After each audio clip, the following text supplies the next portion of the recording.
आज आहे ना, सकाळीच दूध तापवताना दूध फाटलं. मग कसलाही विचार न करता लगेच मी याचं पनीर बनवायला घेतलं. नेहमी काय होतं, असं दूध फाटलेलं पनीर बनवायला गेलं, की त्याचा भुगा बनतो.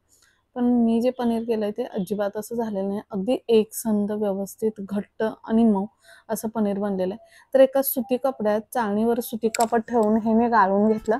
त्यानंतर त्यावर थंड पाणी ओतलं आणि एकदम असं पिळून घेतलं. नंतर काय केलं, हलकसं कापड झाकून ठेवून दिलं एक अर्ध्या तासासाठी.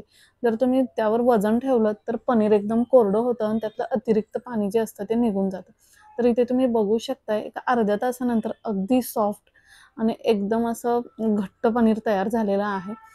तर नेहमी काय होतं, की आपण दूध फाडून त्याचं पनीर बनवतो. पण आज अचानकच माझं दूध फाटलं. त्यामुळे मी हे पनीर बनवायला घेतलं. तसाही मुलगा पनीरची भाजी मागत होता, कारण त्याला पनीरच्या भाज्या खूप आवडतात. पनीर हे त्याचं खूप आवडतं आहे. तर इथे तुम्ही बघू शकताय पूर्ण पनीर आपलं अगदी व्यवस्थित एकसारखं झालेलं आहे. असं पनीर घरी बनलं तर विकतचं पनीर आणायची गरजच नाहीये अजिबात. तर आता आयतं पनीर निघालेलं होतं. मी काय केलं, त्याची लगेच ना दुपारच्या जेवणासाठी भाजी बनवून टाकली. तर यासाठी मी आज पनीर मसाला बनवला. तर काय कांदा, टोमॅटोची प्युरी बनवून घेतली. ती तेल सुटेपर्यंत भाजून त्यामध्ये आपला सुहानाचा रेडी मिक्स मसाला टाकला. हो, मला रेडी मिक्सचा हा सुहानाचा मसाला खूप आवडतो. माझ्या मुलालाही आवडतो. कारण याच्या भाज्या अगदी हॉटेल स्टाईल होतात, घरच्या घरीच होतात. तर इथे बघू शकता तुम्ही अगदी मस्त अशी आपली पनीर मसाला भाजी तयार झालेली आहे.